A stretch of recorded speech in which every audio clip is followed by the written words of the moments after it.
Hello and welcome. I'm Madhvi, functional nutritionist and certified diabetes educator and founder of Informed Health. स्वागत है आपका मेरे channel पे जहां मैं आपके लिए लेकर आती हूँ simple and easy to follow nutrition advice और उसी के साथ साथ super tasty and super healthy recipes. आज के वीडियो में मैं आपसे बात करने वाली हूँ उन 5 मिस्टेक्स यानी कि 5 गलतियों के बारे में जो जनरली लोग करते हैं on their weight loss journey. Weight lose करने के लिए लोग क्या कुछ नहीं करते, उन्हें कम समय में ज्यादा रिजल्ट्स चाहिए और इसी वजह से वो कुछ ऐसी प्रैक्टिसेस अपना लेते हैं जिसके चलते उनका वेट लॉस तो हो जाता है पर बहुत जल्द उनका वेट वापस आ जाता है और थोड़े एक्स्ट्रा वेट के साथ। इसे हम यो यो पैटर्न कहते हैं कि वेट घटाया फिर बढ़ गया, फिर घटाया फिर बढ़ गया and every time it becomes much harder to lose weight the next time. तो ये कौन सी ऐसी प्रैक्टिसेस हैं जिसकी वजह से वेट लूज होना बंद हो जाता है, वेट लूज होने में डिफिकल्टी आती है और हमें लगता है कि भाई प्रॉब्लम हम ही में है क्योंकि हम वेट लूज नहीं कर पा रहे। सबसे पहली गलती है फ्रीक्वेंट वेट चेक करना। जी हाँ, अक्सर देखा जाता है कि लोग वेइंग स्केल को इतना ज्यादा इंपॉर्टेंस देते हैं कि सुबह उठ के खाली पेट, खाना खाने से पहले, खाना खाने के बाद, सोने से पहले, दिन भर में कई बार बहुत फ्रीक्वेंटली वेट चेक करते हैं। ये एक बड़ी मिस्टेक है क्योंकि वेट जो है, हमारा जो नंबर है वो फ्लक्चुएट करता ही रहता है पूरे दिन भर में। ये एक ऐसा नंबर है जो एक्सटर्नल और इंटरनल पैरामीटर्स की वजह से बढ़ता घटता रहता है और जब हम इस पे ज्यादा तवज्जो देते हैं, ज्यादा इंपॉर्टेंस इस पे रेस्ट करते हैं तो कहीं ना कहीं ये हमें साइकोलॉजिकली इम्पैक्ट करने लगता है और हमें डीमोटिवेट करता है। हमें लगता है कि हम कुछ भी कर ले हमारा वजन कम ही नहीं हो रहा। वहीं साइकोलॉजिकली इम्पैक्ट करने की वजह से हमारे स्ट्रेस लेवल्स बढ़ जाते हैं। जैसे ही हमारी बॉडी में स्ट्रेस लेवल बढ़ता है, हमारा थायरॉक्सिन हार्मोन यानी कि थायराइड ग्लैंड थोड़ा स्लो होने लगता है, स्लगिश होने लगता है और ऑटोमेटिकली हमारा मेटाबॉलिज्म स्लो हो जाता है। तो आप खुद स्ट्रेस ले लेकर अपना मेटाबॉलिज्म स्लो कर रहे हैं। जब आपका मेटाबॉलिज्म स्लो होगा तो आपका फैट बर्निंग कैसे होगा? तो प्लीज स्ट्रेस मत लीजिए, आप अब एक कर्म योगी की तरह कर्म करिए, फल आपको जरूर मिलेगा। और मैं कहती हूं कि फल मिलते भी हैं। वो अलग बात है कि आपने एक फल जो वेइंग स्केल के नंबर को माना हुआ है, आप उसी से चिंतित हैं और उसके आसपास जितने भी इंप्रूवमेंट आपकी बॉडी में मिल रहे हैं उनको आप कंप्लीटली निगेट और नजरअंदाज कर रहे हैं। जी हाँ, जो जिन हेल्थ मेटाबॉलिक हेल्थ पैरामीटर्स की मैं बात कर रही हूँ वो है improvement in energy levels, improvement in quality of sleep, hormonal balancing होना, पीरियड्स का रेगुलर आना, पेन फ्री पीरियड्स का होना, बॉडी में लाइट एंड एनर्जेटिक फील करना, शुगर क्रेविंग्स का ना होना और वही कंसिस्टेंटली वर्कआउट्स आप देखेंगे कि आपकी इंप्रूव हो रही हैं। ये तमाम ऐसे फैक्टर्स हैं जो हेल्दी फैट बर्निंग प्रोग्राम पे आपको मिलते हैं बट आप अपने माइंड में डिससेटिस्फाइड हैं क्योंकि आप जिस नंबर को चेज कर रहे हैं वो नंबर उठता बढ़ता रहता है। So please set the right goal, do not check your weight that frequently. The second mistake that people make is going on a calorie restricted diet, यानी कि बहुत ही कम कर देना अपना कैलोरी का इंटेक, क्योंकि ज्यादातर लोगों को लगता है कि हम कैलोरी इन और कैलोरी आउट को अगर बैलेंस कर देंगे तो हमारा वेट लॉस हो जाएगा। तो सबसे पहले तो मैं आपकी यही मिथ को ब्रेक करना चाहती हूँ कि it is not that simple. ये जो आपने मैथमेटिकल इक्वेशन बनाई है of calorie in is equal to calorie out, इस पूरे मैथमेटिकल सिचुएशन के बीच हजारों लाखों ऐसे बायोकेमिकल प्रोसेसेस हैं जो external factors, internal factors, emotional factors, psychological factors, stress factors से इन्फ्लुएंस होते हैं। तो सबसे जरूरी बात ये समझने की है कि हमारी बॉडी का बेसलाइन मोड क्या है। हमारी बॉडी का बेसलाइन मोड है सर्वाइवल। बॉडी हर कीमत पर सर्वाइव करना चाहती है। जब आप एक कैलोरी रिस्ट्रिक्टेड डाइट पे चले जाते हैं, आप उसको बहुत कम खाना देते हैं तो बॉडी को लगता है बॉस अभी तो कम मिल रहा है, हो सकता है कल मिले या ना मिले, किसको पता। तो बॉडी जो है अपना फैट स्टोरेज बटन जो है ऑन कर देती है।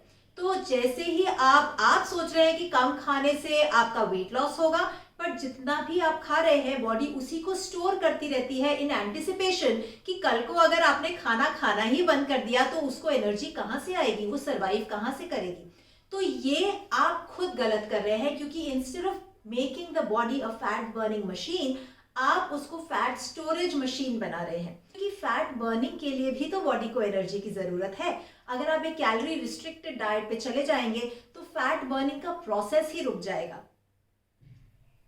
तीसरी गलती जो लोग वेट लॉस जर्नी पे करते हैं वो है या तो अंडर ट्रेनिंग या ओवर ट्रेनिंग। अंडर ट्रेनिंग यानी एक्सरसाइज ना करना, एक्सरसाइज बहुत ही कम करना, या फिर सोचना कि मैं सिर्फ वॉक ही करूंगा, वॉक से ही मेरा वजन कम हो जाएगा। वहीं दूसरा इस पूरी इक्वेशन का एक दूसरा सिरा है जहां लोग ओवर ट्रेनिंग करते हैं, यानी कि 2 से 2.5 से 3 घंटा या सुबह 1 घंटा, शाम को 1 घंटा वो जिम में एक्सरसाइज करते हैं। ये दोनों ही अपनी अपनी जगह गलत है। अंडर ट्रेनिंग ऑफ कोर्स हमारी बॉडी को चैलेंज नहीं करता, हमारे मसल्स को चैलेंज नहीं करता।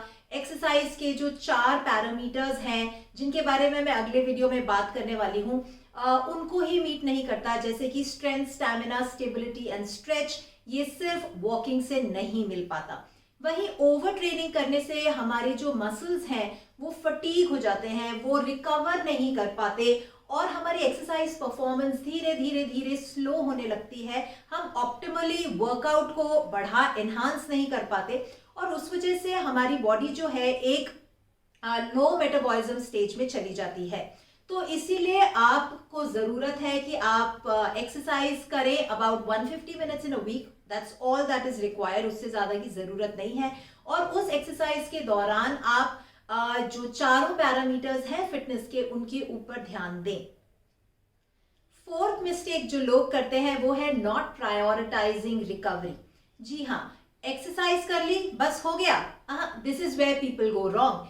एक्सरसाइज एक कैटाबॉलिक प्रोसेस है, यानी एक्सरसाइज एक स्ट्रक्चर्ड वे में हम अपने बॉडी को वियर एंड टियर कर रहे हैं, हमारे मसल्स को चैलेंज कर रहे हैं, जिससे जो मसल फाइबर है उसमें ब्रेकेज हो रहा है। कौन सी चीज इस कैटाबॉलिक प्रोसेस को एनाबॉलिक बनाती है?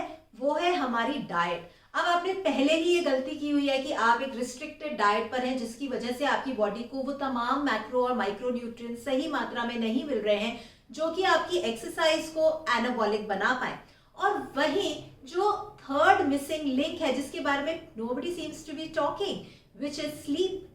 स्लीप में ही आपकी बॉडी रिकवर करती है। जिन माइक्रो वियर एंड टियर की मैंने पहले बात की, वो सारी रिकवरी, रिपेयर, हीलिंग हमारी स्लीप में हो रहा है।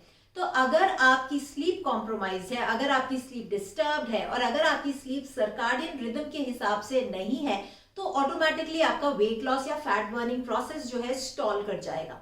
वहीं स्लीप में ही एक बहुत ही इंपॉर्टेंट हमारा हार्मोन है जिसे हम ह्यूमन ग्रोथ हार्मोन कहते हैं, जो सिक्रीट होता है।